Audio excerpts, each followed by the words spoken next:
Episode 30. Wow. Another little milestone. We're celebrating today with a Q&A, so we're going to get through as many listener questions as we possibly can. I want to thank you though. I want to start by thanking you because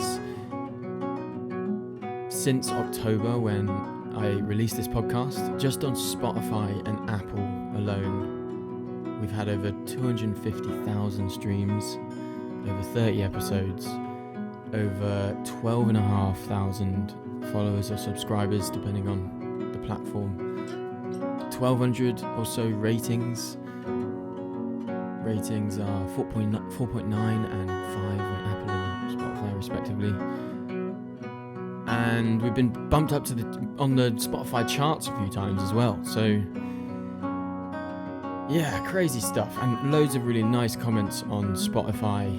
So it's been surreal the last few months since October and into this new year, starting a podcast and recording my voice for so long. It's a weird game. And I love it. I love engaging with you guys. And today we're getting to do an entire episode dedicated to listener questions, which is always, to be honest, my favorite part of each episode. So yeah, we're getting to do a full one today, which is good. And it's all thanks to you. All of this is possible because you have listened. And if you like what you hear, or if you don't, but it gets you thinking, share it with a friend, someone you think that would actually like it, preferably. And there's loads of ways you can help. If you want to support, if you want to keep supporting the podcast, if you like what it's about, then you can do that by rating the podcast. You can do that by sharing the podcast, listening to it, subscribing, following if you haven't, leaving a comment. These are all free. These are all free ways to support, and I appreciate each and every one of them. You can also look into going to the sponsors and checking them out. And as I've sort of explained previously, we want to do it a bit differently here and try to only partner with brands that I actually like. So there's no agency or management, just me talking to brands and trying to keep it real. So if you can check them out, that's a massive support as well. And you can also purchase content from the Coaching Hub, become a member of the Coaching Hub, or even just buy me a coffee at buymeacoffee.com if you want to just contribute in a small way to a podcast you enjoy. Overall, thanks for listening. Let's do some listener questions. This is my favourite part, to be honest. I do have an issue where I have to kind of think on my feet with this a bit, and I'm quite a slow thinker. I want to spend enough time on them, but I don't want to take too long. So I'm just going to aim for a few minutes on each and basically get through as many as I possibly can. It's quite a backlog, so sorry for that. I've tried to sort of group any similar questions into one question and just use one recording. But I'm sorry if I haven't got to you. I really am doing my best to get to as many as I can.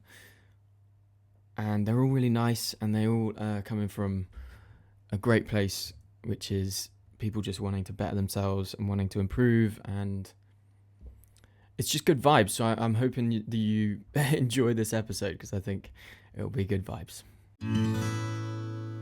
A few episodes ago, I interviewed Lewis, who is the founder and CEO of Una Watch, for a Run Biz segment. And I wanted to let you know that Una has launched their Kickstarter, and so you can get involved and pre-order the device. It's a completely modular, reparable GPS watch, and they're disrupting the market with an entry price of under 200 quid.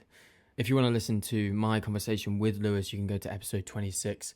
There's 15 minutes of chat about what Una is and why it's different.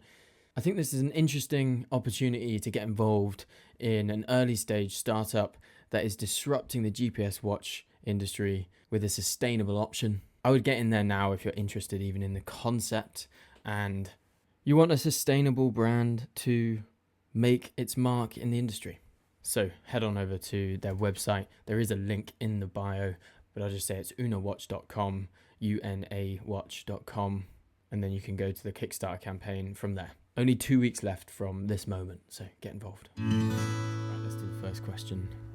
This question, I need to get this up, is from Lalo.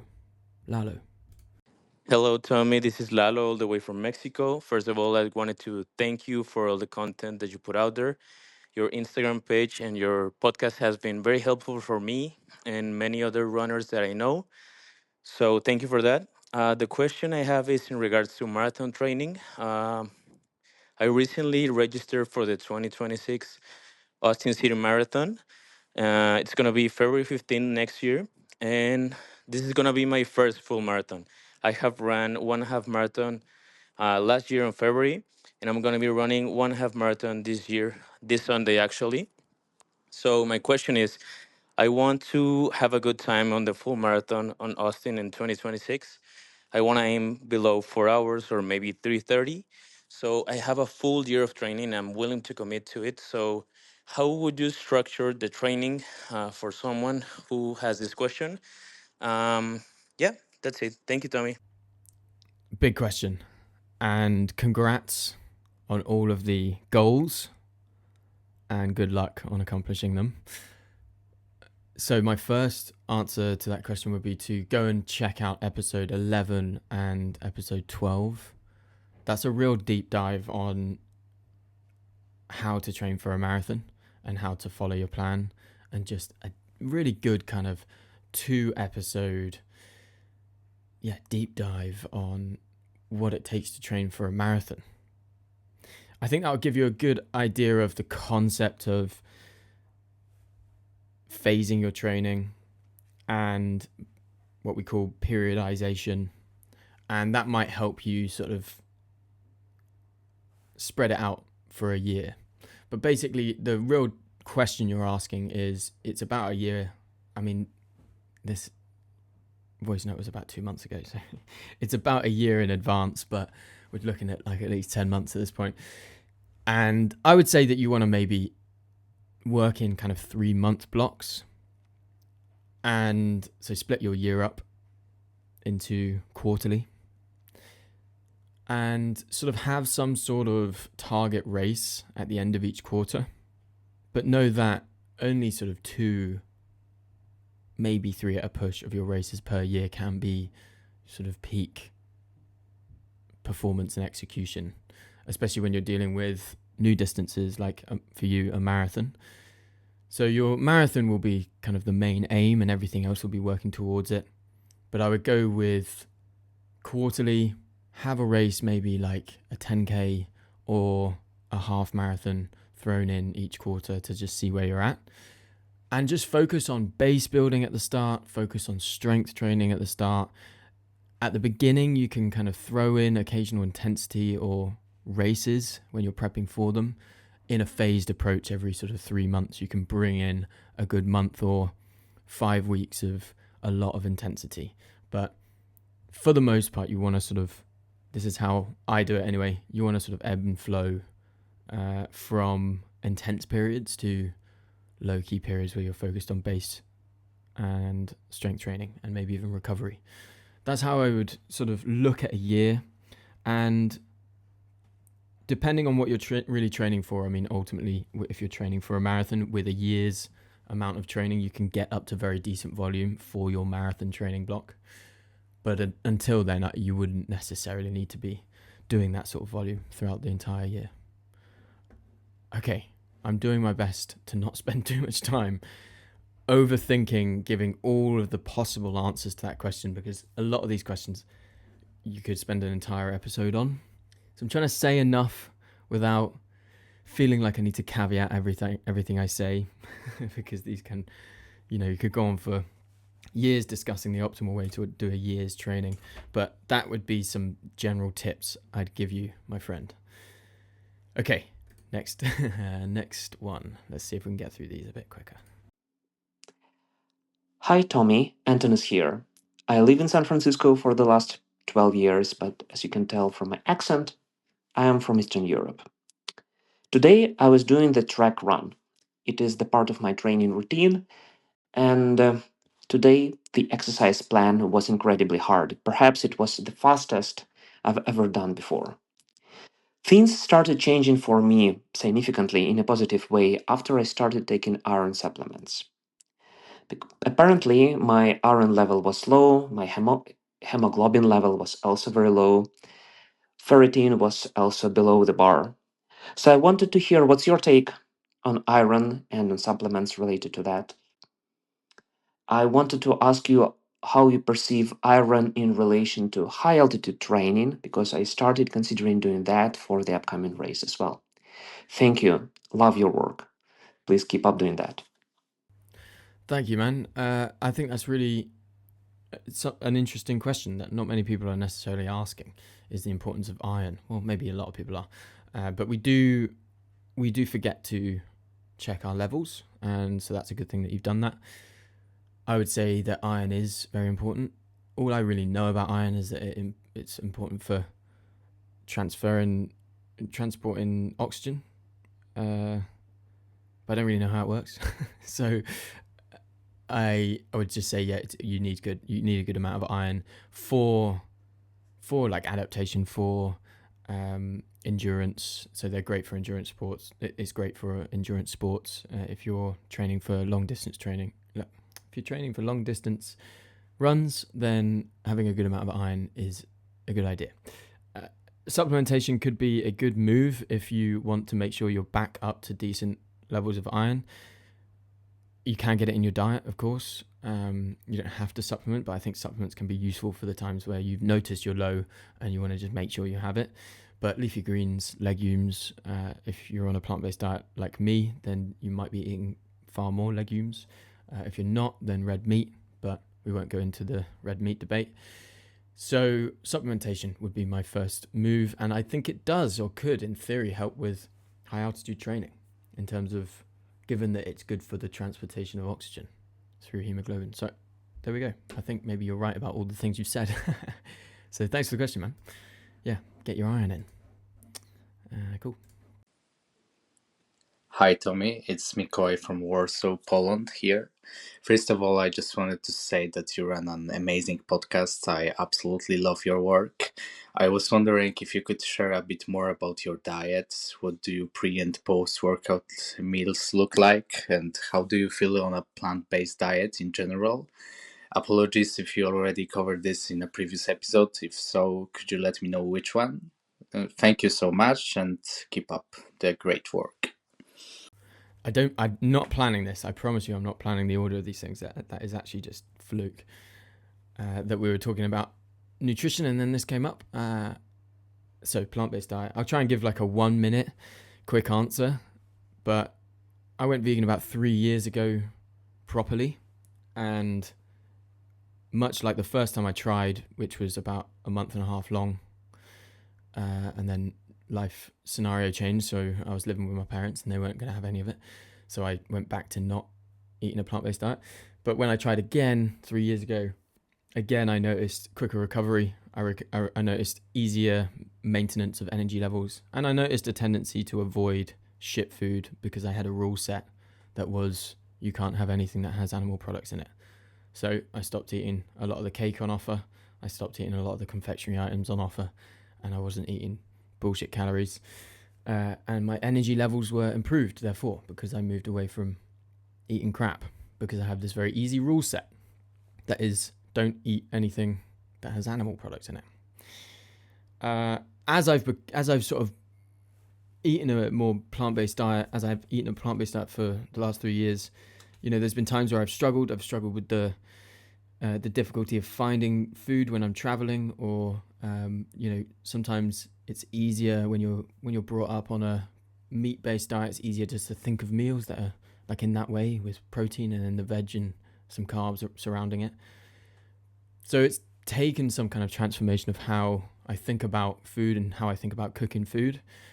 My knowledge of food has increased massively because I have dived into a diet that requires me to look for nutrients in a wider variety of food. And I think that's just important for everyone. higher amounts of fruit and veg, really key, and a good amount of protein. And in seeking protein in a vegan diet, you start to learn what's in every ingredient, or you try to at least, and you realize that there's a lot of protein in plants, funny enough. And so I've gone that route. The question like, what do I generally eat is a really weird one. In my eyes, like, I struggle to answer that question, because as I try and eat different stuff all the time. Like, I definitely don't have the same meal every day. But what can I say? I guess I eat a lot of bowls with rice and tofu and veg. That sort of stuff is pretty much my staple.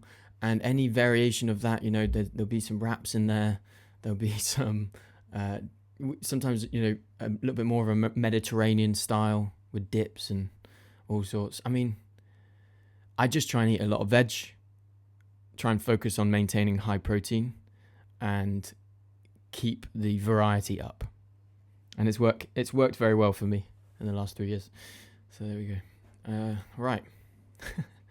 It's the quickest answer to a vegan question I've probably Hi, given. Tommy. I love your podcast and find it really inspirational to not just running or fitness, but to my everyday life. Because I think that a lot of the information that you say can be applied to like every aspect of life.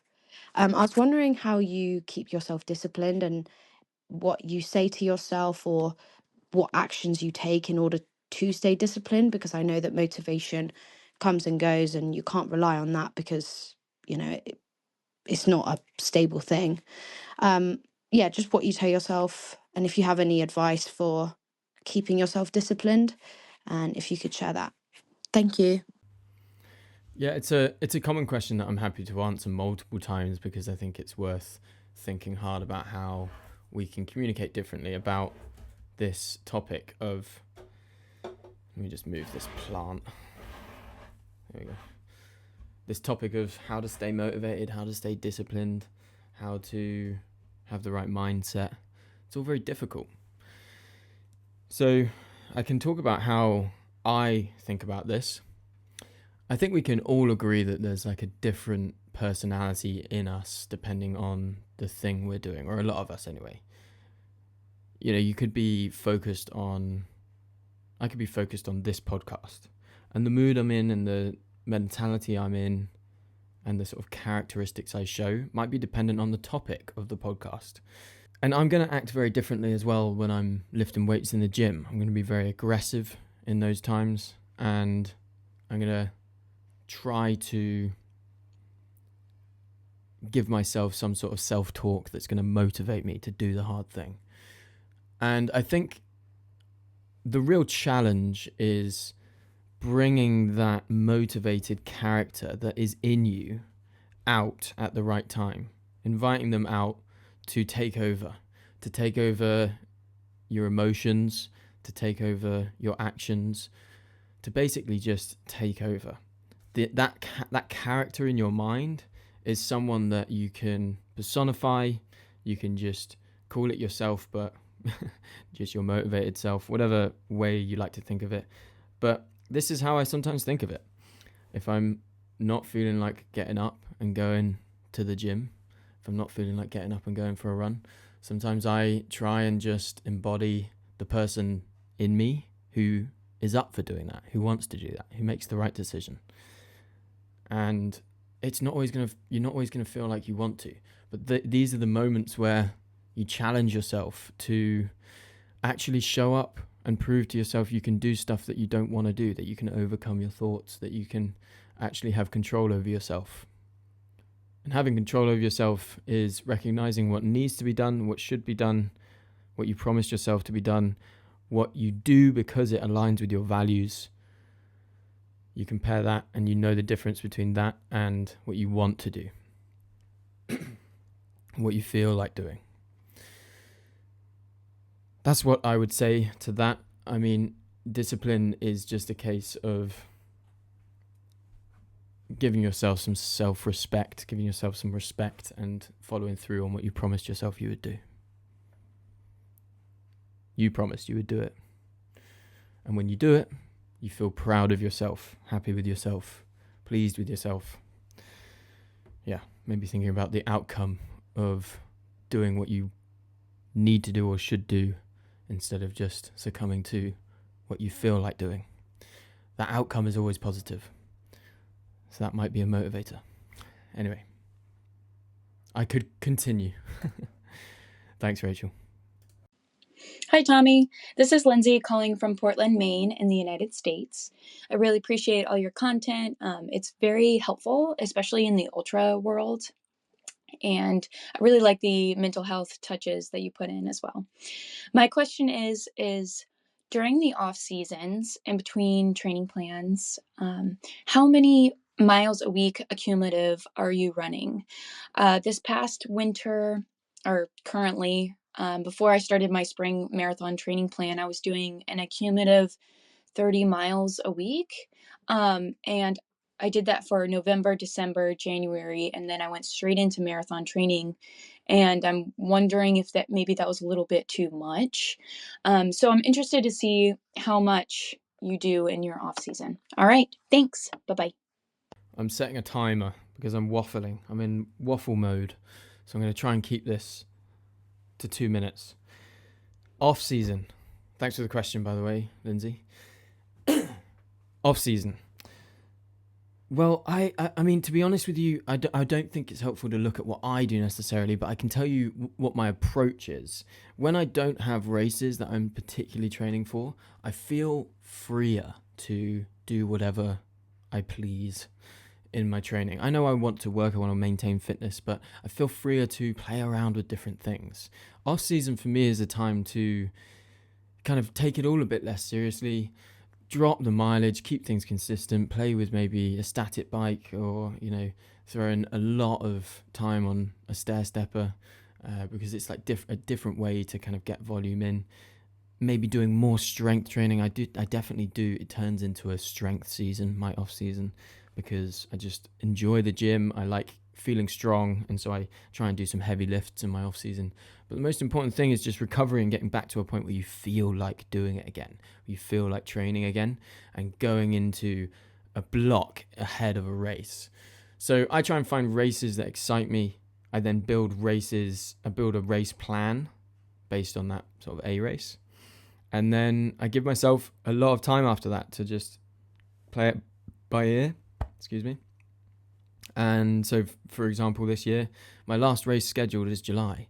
And after July, I can play with an off season and do what I want. So that's how I approach it. I wouldn't worry too much about volume. Just get stuck into things that are interesting you. Maybe you want to go for some swimming. But that's generally my approach. That was less than 2 minutes. Pretty good. Thanks, Lindsay. Hi, Tommy. This is Sarah from Denmark. I have a question about strength training. I currently run about 40 to 50K a week. I run 5 times a week, and I've signed up for the gym. I did that in January. So I've been strength training for 2 months now, and I've been doing it Monday and Friday, upper body and lower body day. I was just wondering, is it better to do 2 different full body workouts, or is it fine to do an upper body and a leg day? I can't really do 3 because I need to run. The running is what keeps me sane in my head. So I need the running days, and I only have the 2 left for strength training. So hope you can help. Thanks. Bye. Yeah, great question. I want to say a couple of things on this. Firstly, I think if you're doing 2 gym sessions a week, then making them both full body is probably a better call, to be honest. I think anything less than 3 gym sessions a week should just be full body. That's my approach.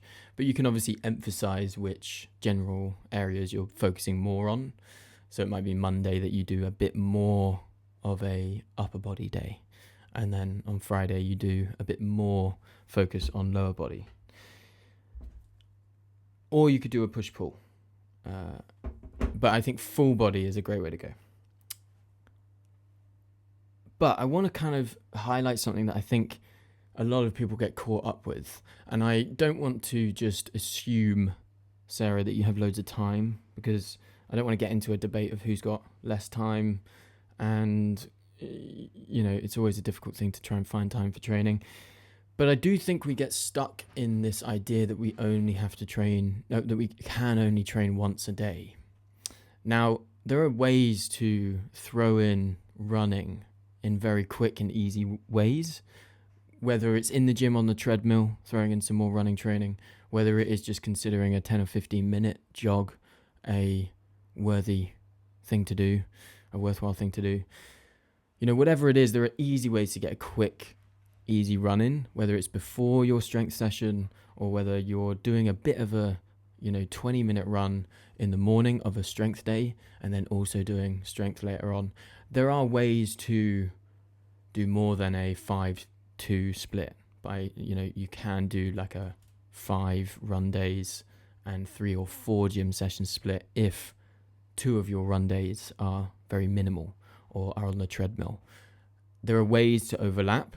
I don't want you getting stuck in the idea that there's no way for you to do a third run session. Is that right? Have I got it the right way around? Maybe not. But that was just the one thing that sort of I picked up on in that question, because I think that the simple answer is do full body twice, but the more complex answer also is that you could look at your calendar and try and see whether there are shorter runs I can get in there, or whether there are times where I can go to the gym for half an hour and do a specific thing. That's how I try and look at my week. I don't think about a day as a day dedicated to a style of training. I think of a day as a 24-hour period, and I'm just sort of considering what can be done in that time. And it might end up being that I've done 3 gym sessions in the week and 7 runs. That's how I've always done it, even as someone working 14-hour days. Cool. I don't know why I wanted to highlight that, but it just kind of came to mind. That was 2.5 minutes, a bit long. Thanks, Sarah. Connor. G'day, Tommy. My name's Connor. I'm from Sydney, Australia. I wanted to start out by just saying happy birthday, and that I'm looking forward to seeing what this year holds for the podcast and your running. My question to you is in regards to rest days. I know you spoke about previously how important they are, implementing them alongside strength and time on feet for overall fitness. But I think I struggle to define a rest day in my head. So I'd like to understand from you what your rest days look like. Are you doing cross training? Are you just doing light runs? Or how often do you just take a day entirely off exercise altogether? Thank you, and keep up the good work. Yeah, rest days are a good topic. I think I would consider, in my head, I don't do it properly like this, but in my head I have like active recovery and full rest days. So active recovery would be a day where I'm doing some sort of cross training. And if I ever put my hand up like this, it's because I'm trying to get my camera to follow me, because sometimes it stops. What was I saying? Yeah. Getting put off now. Active recovery and normal recovery. A proper recovery day would be a full rest day, in my opinion. Whereas active recovery, you're doing something intentional.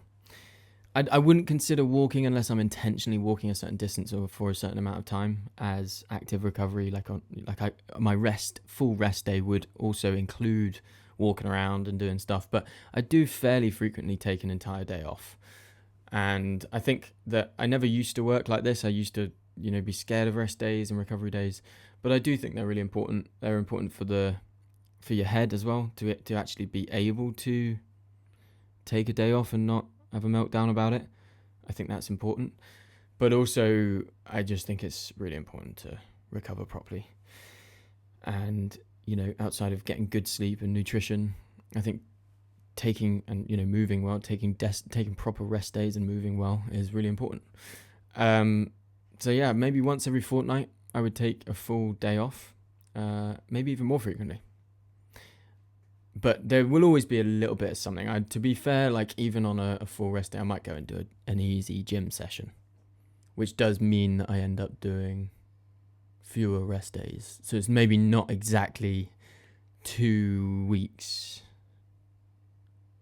Probably less frequently than that. But anyway, there's always a little bit of something if I want to. But today I haven't done anything yet, and I think I'm gonna maybe go to the gym later. I probably will. Yeah, I will actually.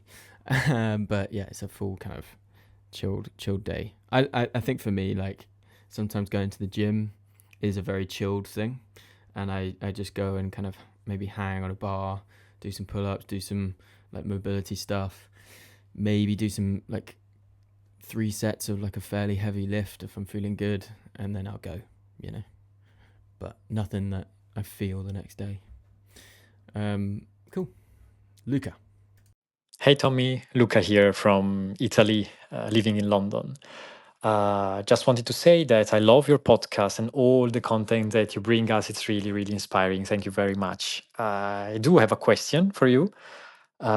I've been really drawn to the idea of coaching, becoming a running coach, learning more about sports nutrition, and I saw so many certifications that are really cool, like USCA or UK Athletics approved certifications, which require a lot of commitment. And I would love the idea to start the journey, but I'm not exactly a fast runner. I've never run a marathon, so hopefully I will run in a couple of months at London. But my worry is, do I need to be a super experienced or super fast runner to have credibility as a coach? Or do you think there is a way to build that without this elite level performance? I would love to hear your thoughts. Thank you. This is a phenomenal question, and one that I've battled with as well myself.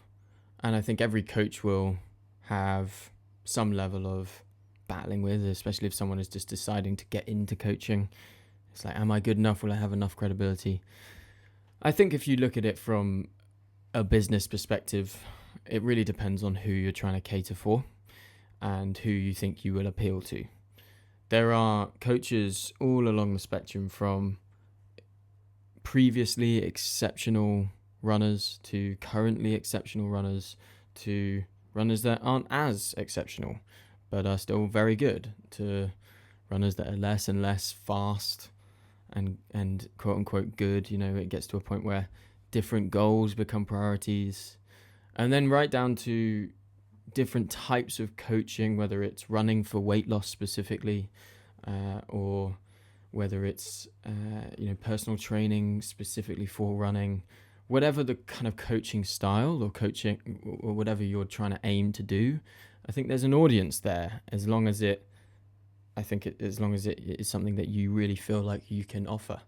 And so no matter what you're doing, if you feel like you can offer something unique, then by all means get into that space and find your audience, find the people that resonate with what you're talking about and would want to seek advice from you. I think that it's a slippery slope just saying I need to have run a marathon at a certain time to be able to coach people. I don't think that's true. I think that you can have very good knowledge on these things. You can also be less athletically gifted. There's, it's obviously going to be a mix between athleticism and hard work that gets you to these amazing times. But it's difficult to say that, you have to get, for example, a sub 3 marathon in order to coach others. I think you're going to really struggle with your self-worth and what you're offering if you go down that route. I think that the important thing is finding the audience that is resonating with your true, authentic story and the true, unique value that you have to offer, whatever that may be, and cater to them, help them, and I'm sure you'll be able to help some people. Campbell. Thanks, Luca. Hey, Big T. Campbell from Melbourne here. Just sat on the couch after a run today, thinking about what I should be doing for recovery. I'm eyeing my foam roller up, thinking how uncomfortable it's going to be to roll out my sore calves. Same calves that my physio stuck needles in yesterday, and wondering how effective that really is. Got a spiky ball here that I'm wondering about, and I'm wondering What else should I look at? What's good for in the recovery space? A lot of people are getting around ice baths at the moment. I kind of feel like that's a bit of a gimmick. Saunas, other bits and pieces. So what's the go with recovery? Tell me all, mate. Can't wait to hear about it. Keep up the good work and see you out on the trail soon. What's the girth on recovery? Is that what you said? What's the girth with recovery? Is that okay. Is that allowed? Are you allowed to say that? All right. I want you to know that most of all of what you mentioned are add-ons. The foam roller, the ice bath, or just like any sort of additional thing outside of sleep, nutrition, and movement is just an add-on. So I want to emphasize the importance of getting really good balanced food in there. Whole foods, high protein, mix of protein, carb, and veg, just a lot of decent calories. You want the nutrients in your body.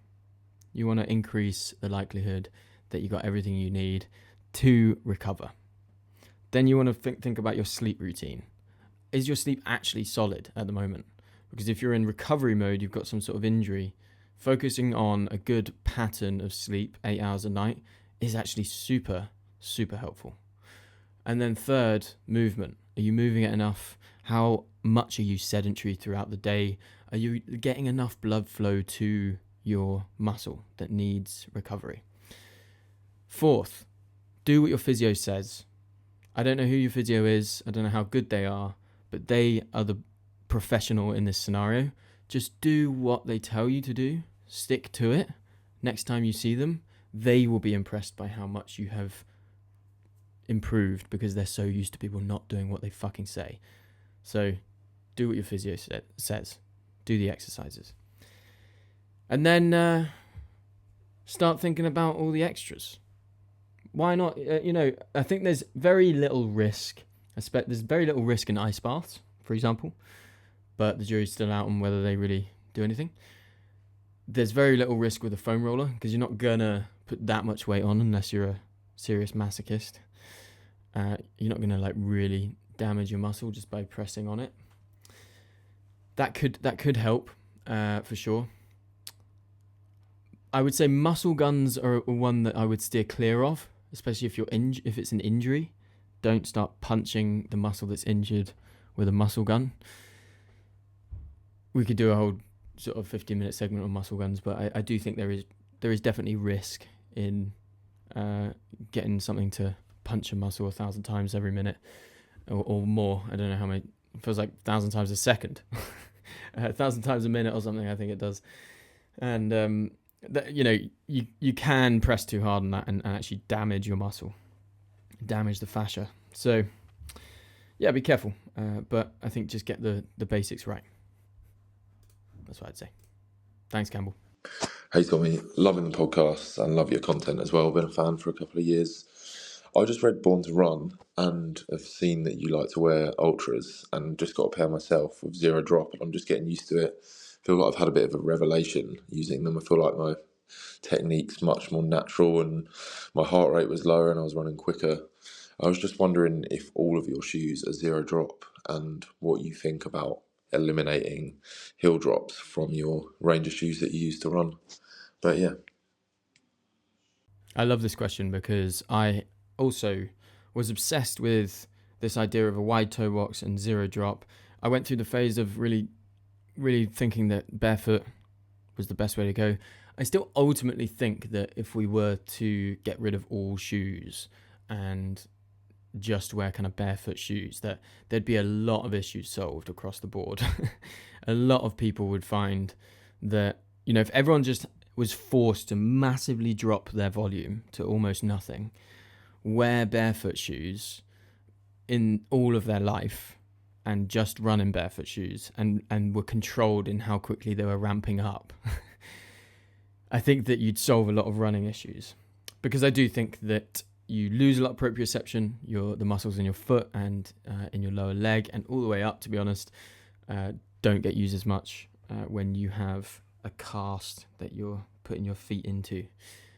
So I'm a big fan of barefoot shoes, minimal shoes.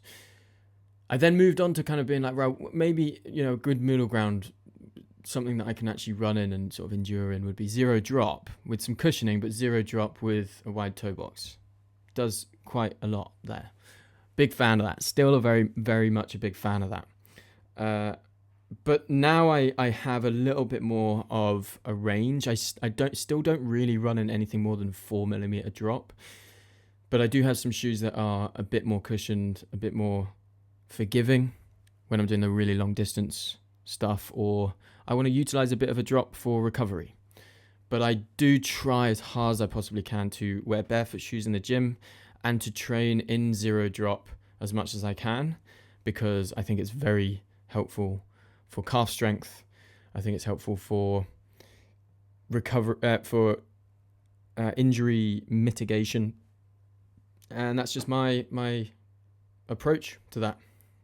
Love Ultra for it, and of course I'd be remiss not to say that my current rotation has all Innovate shoes that, and we've got the zero drops on the trail flies as well.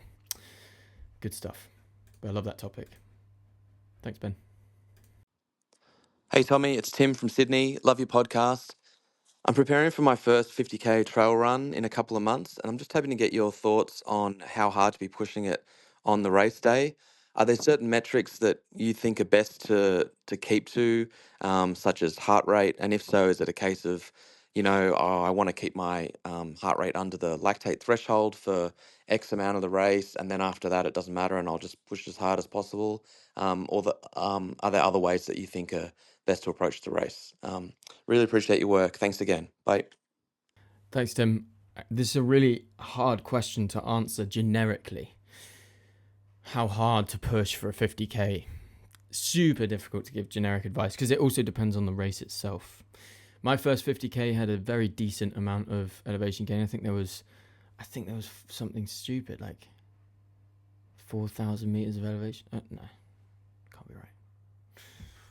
You'll get screwed over by the elevation gain, by the vert. So I would personally say that if it's your first 50k and it's a trail race, just really focus on not going out the gates too quick. Really preserve. I mean, you can do a 50k, your first 50k, in a way slower time than you'll do your second. I would say the most important thing is to just not overcook it at the beginning, because it's a serious distance, and even though it's only 8k on top of a marathon, and everyone thinks that they can just do that leap really easily, it is a much harder task to do it on the trails, and that extra 8k is a lot, and people don't stop underestimating the marathon as well, So it's a long distance, and so I think the two tips I'd give, which are basically the same: don't go out the gates too quick, manage your energy, preserve, and ultra running is not about who goes the fastest; it's about who slows down the least. There we go. There's a good tip for you. Ultra marathon running is not about who can go the fastest. It's about who slows down the least. Kate. Hello, my name is Kate. I'm from Austria. I'm a strength athlete in the gym 4 times per week. And over the last 6 months, I've been running once per week with the goal of completing a half marathon. I'm now 5 weeks out, easily running between 15 and 18 kilometers in that one run. And I know I'll complete the half marathon. Now I'm wondering, is there something I should be doing 5 weeks out to kind of pick up the pace a little bit? I know I can run it in zone 2 because that's what I've been doing, but I don't know if I should add in tempo runs, if 5 weeks out is too short notice to even try to change anything, if I should just try to complete it and then later do a different plan if I would like to do it faster. So any tips for the next 5 weeks would be helpful. I'm so sorry, this is too late. I think you've already done it. Or maybe it's like next week or something. But you're a strength athlete, which is good. And you need some tips for the next 5 weeks on how to execute. I think in that sort of later stage, you can throw some intense stuff in there if your training has been decent. But to be honest with you, I think most people, when they're sort of coming up to a race, they think, oh, I need to really quickly train. You're not going to do much in less than 5 weeks. Adaptation, really, you only really see and notice adaptation happen after like 6 weeks of training in anything. And you know that as a strength trainer, you'll really see progress. You'll progressively overload every kind of 6 weeks or so properly. So I wouldn't say it was completely too late, but maybe give yourself longer. Give yourself longer for stuff. I hope that answers your question. I love that you were running during that as well, Kate. That's fun. Send more when you're running. That is jokes. All right. Hi, Tommy. Another Tommy here from the Netherlands. I'm relatively new to running, and I started out training for a half marathon. At that time, I had around 5 months, so I figured there would be plenty of time to prepare. However, I picked up an ITB issue that took way too long to recover. Luckily, it's all fixed now, and I managed to run a 5K last week. However, my marathon is coming up in 2 months' time, so halfway in May. And I was wondering, how do I know if I'm ready or not, or if I should postpone it or go to a different length? So thank you very much, and I love the podcast. How do you know if you're ready when you're injured? Well, hopefully it's a progressive thing that you manage and that you build up your volume progressively and you're managing the injury as you go. Hopefully it's not something where you're suddenly like, okay, I think my body is ready to start training now, and then you do intense 5 weeks. Like I would hope you're building up from the injury to the volume you need for the marathon, and then executing the marathon is your decision based on how you feel. It's hard to give advice on when you truly know you're ready, but I would say that some indicators are that you start to feel the injury outside of your running less when you are really improving that injury. So when an injury is not worth pushing on, and when you really need to work on looking at it, I think that is indicated by whether it hurts during your run or whether it also hurts when you're not running. Then it might be a case of like you can feel your injury whilst you're doing your training. That's not a massive issue. If it's like a 2 or 3 pain when you're doing stuff, it's not a massive issue. My physios have in the past got me to train on stuff that has been like a 4 out of 10 pain, but it's just very controlled training, but it's not going to like exacerbate or make the injury worse. It's still in the realm of strengthening it. So you can do stuff when you have a bit of an issue. Don't think you have to just stop altogether. But yeah, it's hard for me to tell you, to be honest, man. I think that it should be a progressive thing. And as long as you're listening to your body throughout your training, you will get to a point where you have this booked race, and it's up to you whether you do it or not. I really hope that answered your question. But yeah, it was a good one. Thanks, Tommy. Hey Tommy, this is Sven from Germany. Love your content. I got my first miler coming up. It's the UTA in Australia, and in particular this miler has a lot of stairs. I think about 1,000 stairs at the very end of the miler, and so I wanted to implement stair training in particular on the stair machine, and I saw you do a lot of stair training yourself, and I was wondering if you can give me any advice how to train for it in particular, like what kind of training session I should do. Would appreciate your help. Thank you so much. I love the stair stepper, or the stair master, to use a brand name. I don't really know what it's called. Stair stepper, I call it. Yeah, I'm always doing it. I'm always forgetting to track stuff that's not my running in the gym, which is annoying because I never know truly how many hours of stair stepper I've done in any given kind of month. But I do a fair amount, and it sucks in a good way. It's a really good machine. I mean, it's just you're climbing, right? And it's not, there's not much variation to it, so you're not exactly managing a mountain. On the mountain it's different because it might sort of flatten out at a stage, and then you kind of get an idea of what you can run and how much effort you can put into certain segments of a climb. So climbing a mountain is very different to just going upstairs. But given that you've got specifically a staircase, it sounds like it would be great I mean, what better machine to use in the gym? To be honest with you, I just tend to whack it on a pretty high pace and then just climb for as long as I think is fair. Like I'll do like 150 or 200 floors at a time. That'll take, half an hour, 45 minutes or something if I'm, 45 minutes if I'm really like going for a big session. But I'm yet to, actually I have done an hour on it before, but I'm yet to like commonly do an hour on the Stairmaster. But I think that'd be good. It's just boring, seriously boring. Yeah, but I don't have any sort of routines. I just try and keep it consistent. And I try also not to hold on to the sides. I just try to climb like I'd be doing outside, Thanks, Sven. Hiya, Tommy. This is Nathan from Derbyshire. Just wanted to say a big thank you for the content that you put out there. I find all your stuff on mindset about running really inspiring. So thank you for that. I got my first ultra coming up in June this year, doing the Maverick Merlin Peaks Ultra, which is 55k in Derbyshire. Really excited for it. And as someone who, like yourself, has got a majority plant-based diet, I was wondering what your ideal or your perfect post-ultra meal would be. Big foodie myself, and I'm already thinking about the ways that I'm going to indulge after the run. And yeah, can't wait to hear your thoughts. Keep up the good work. Thanks, buddy. I love the question, and I always feel like I wish I could give a better, more interesting answer to this question. Like, what do you love? What do you love after an ultra and a massive effort? I used to love a steak, but I don't eat steak anymore. So I used to really love a big steak, but all the vegans out there are going to be annoyed that I sound like I'm encouraging a steak. That was just what I used to love. So emphasizing that I've overcome that.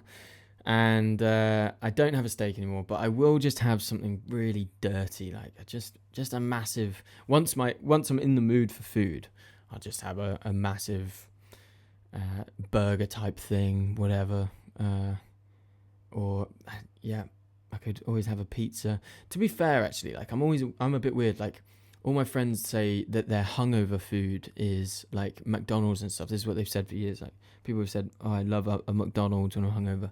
For me, I want it fresh. If I feel like I need proper, my body clearly is like, you need to actually get something real inside you. Because even my hangover food, it's like I'll have a poke bowl.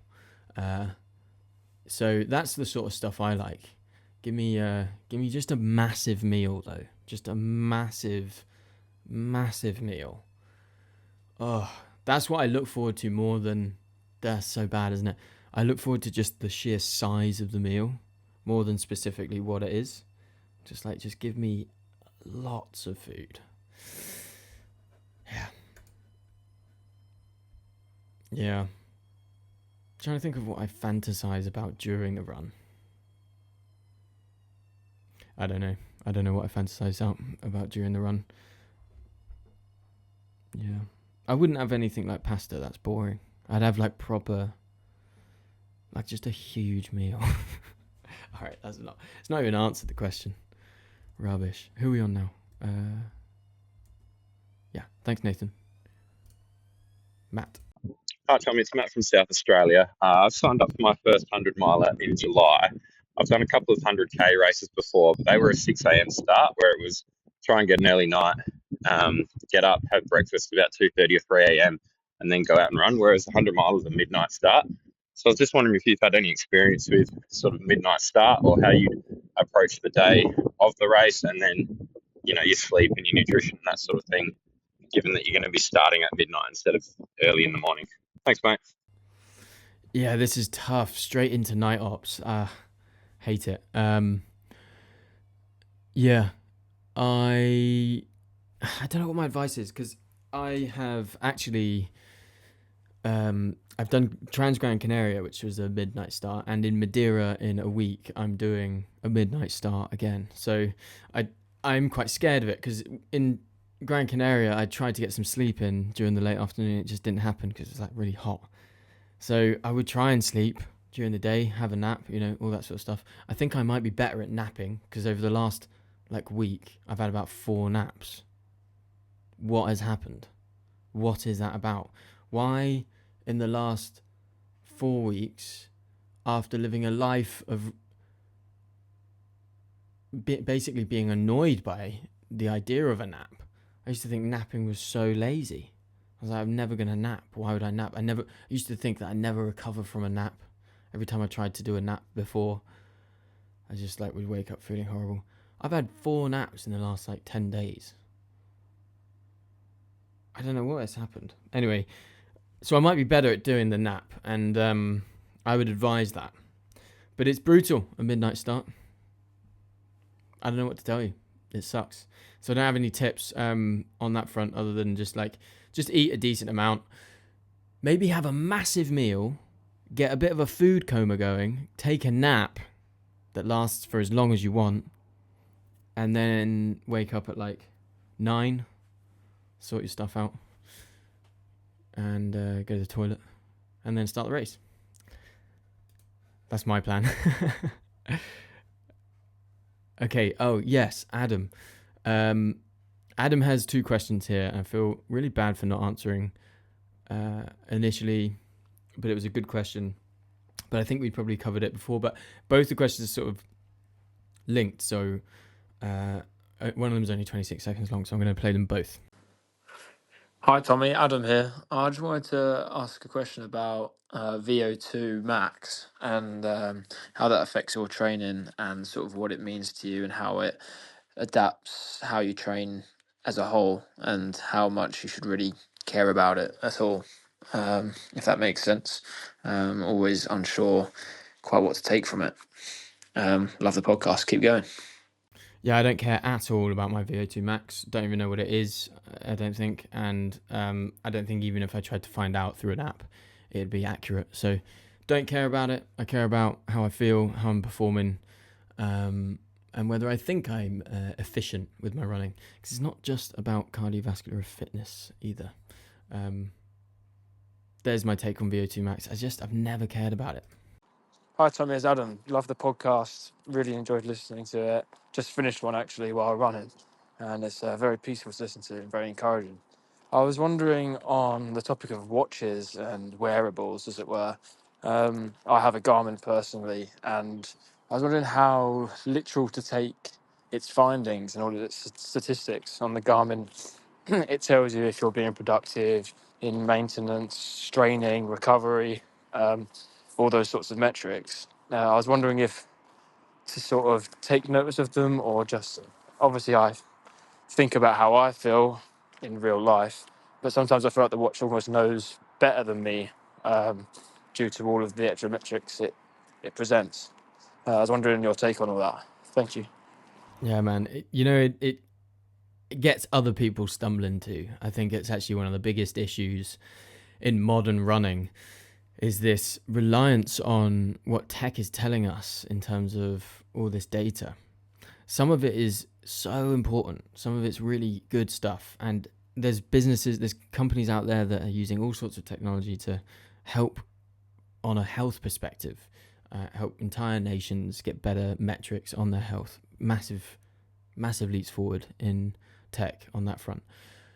But when it comes to just our Garmin data and how it's telling us to train and whether it's correct about us being overtrained or undertrained, or whether it's correct about us underperforming. What does it say? I don't use Garmin, but it says stuff like overreaching, or it says unproductive. Who are you to say that I'm being unproductive, you prick? I just think ignore most of what your Garmin has to say, because really you do know yourself better than your Garmin, and it will trick you into thinking that it has more knowledge or more capability of knowing stuff than you do. All your Garmin is doing is taking a reading from a optical heart rate monitor, basically, which is like, and there's maybe some other data that you've plugged in, but when you haven't plugged anything in, and you haven't, especially when you haven't been using it all that long, it's guessing, man. It's guessing based on your heart rate and your paces and stuff. And it's trying to do its best, but it's not any algorithmic data on your watch is not that accurate. So it's great for guidance and maybe fun in some ways. And if you want to dig into the data, great. If you want accurate data, go to a lab, plug it in. That's fine. But if you're just relying on what it's just telling you and guessing, you're not going to get accurate stuff really, for the most part. especially just from your average standard watch. And so take it with a pinch of salt. If you feel like you're overanalyzing your data, if you're obsessing over VO2 max, if you're obsessing over your predicted times, if you're obsessing over whether you're being productive or not, and you're just following what your Garmin tells you, I would just take a step back and be like, okay, how do I feel? How do I feel? Do I feel well slept? Am I eating well? Do my legs ache? Am I injured? Am I feeling up for it?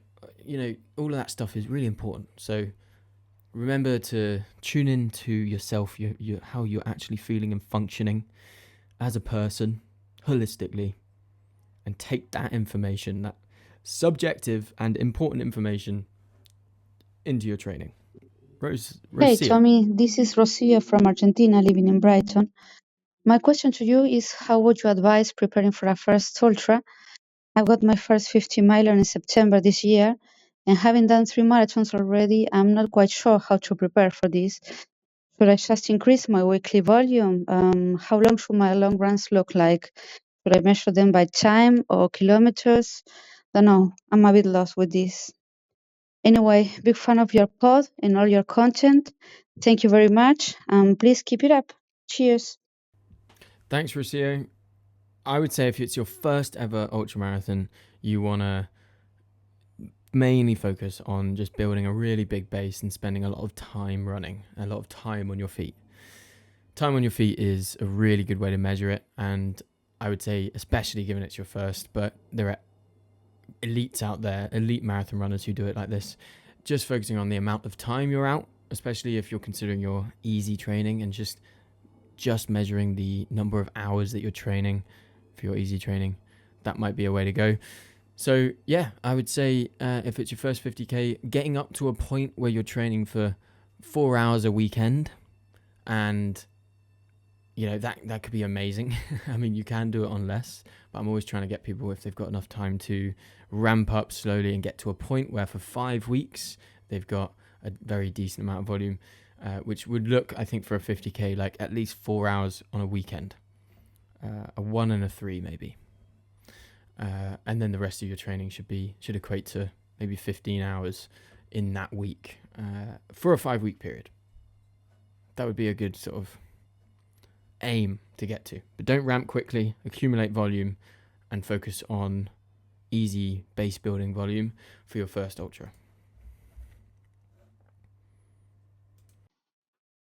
Hi, Tommy. This is Haley from Washington State. Big fan of the podcast. I hear you're headed this way for Devil's Gulch this summer, and I'm super excited to follow your journey. I think you'll really like the Pacific Northwest. It's a really beautiful place up here. My question is around mental toughness. I ran my first marathon last year in July in San Francisco and had an amazing experience. I loved it so much that I ran another one in December. And while it was such a good experience then too, I definitely hit a really hard mental block around mile 17 and just kind of crashed and burned and was really unkind to myself in ways that I wasn't anticipating. And I feel really good about this next race I'm preparing for. I'm running the London Marathon in 5 weeks, but I'm nervous about that mental block again. Would love any thoughts on how you approach mental toughness in big races like that. Almost there. London Marathon round the corner. I'm not going to be in town for it, but it's going to be a big one. Maybe the biggest London Marathon ever. So well done for getting in. What can I say about mental toughness? It really depends on how you receive encouragement, what the best inner monologue for you is and what the best tone is. But I personally think that you should recognize that you are extremely capable of doing this and more.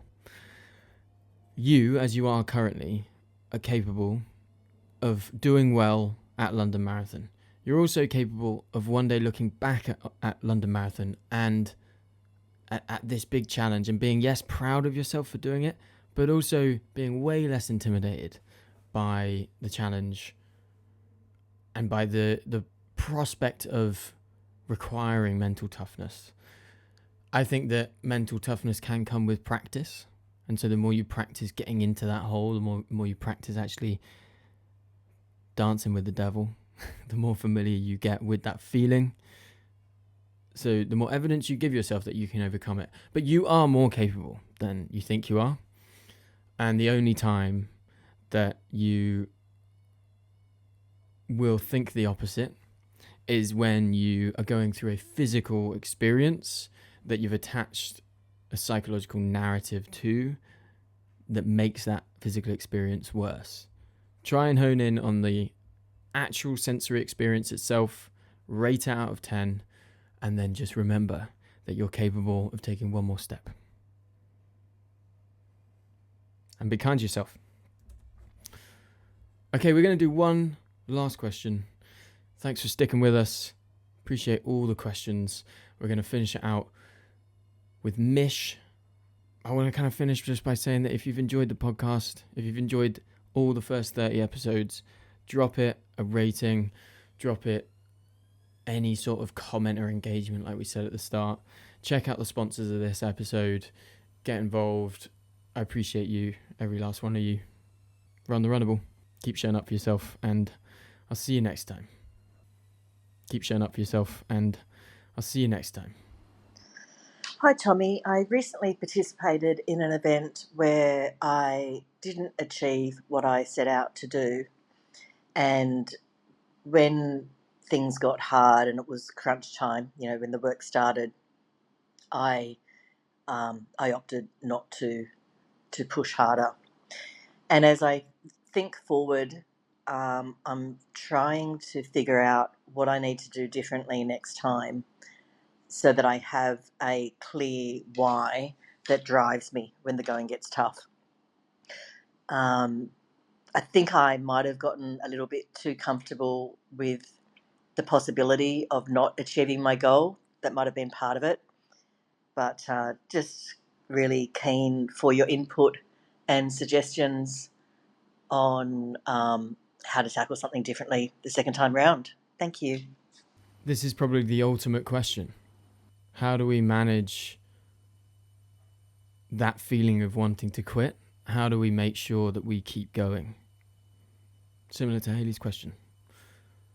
Well, I want you to think about the reason you do this. I want you to also think right now about the privilege you have being able to do any of this.